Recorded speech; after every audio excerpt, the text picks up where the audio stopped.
அன்பியும் YouTube இல்லந்தோறும் இறைசாட்சி, உள்ளந்தோறும் மகிழ்ச்சி. யோசேப்பிடம் செல்லுங்கள்.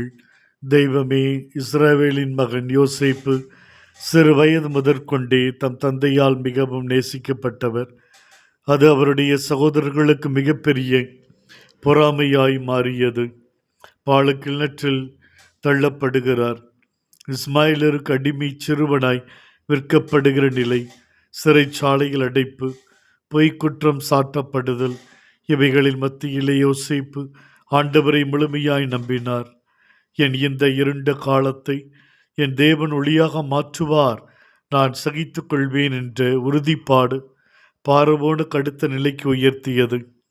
நாடுகளில் பஞ்சத்தை, பசியை போக்கும் அச்சய பாத்திரமானார். யோசேப்பிடம் சென்றால் எங்கள் வாழ்வு துளிர்க்கும் என்கிற நம்பிக்கை ஏற்பட்டது. அதே போல யோசேப்பு தந்தை, வளர்ப்பு தந்தையாக ஆண்டவருக்காக அர்ப்பணிக்கப்பட்டவர். யோசேப்பிடம் செல்லுங்கள் என்ற தேவ வாக்கு கிணங்க ஆண்டவர் யோசேப்பிடம் வந்தார். கனவின் வழியாக, யோசேப்பே, மனைவி மரியாவை ஏற்றுக்கொள், அஞ்ச வேண்டாம். பழைய ஏற்பாட்டு யோசேப்பு மக்களுக்கு வயிறு நிறைய உணவு கொடுக்க அச்சய பாத்திரமானார். புதிய ஏற்பாட்டு யோசேப்பு மீட்பு வாழ்வுக்காக ஆண்டவரை நமக்கு கொடுத்து அச்சய பாத்திரமானார். யோசேப்பே, உம்மிடம் வருகிறோம், எங்கள் வேண்டுதலை ஏற்றுக்கொள்ளும். இந்த அன்பியம் யூடியூப் சேனலை நீங்கள் ஷேர் பண்ணுங்க, சப்ஸ்கிரைப் பண்ணுங்க, லைக் பண்ணுங்க.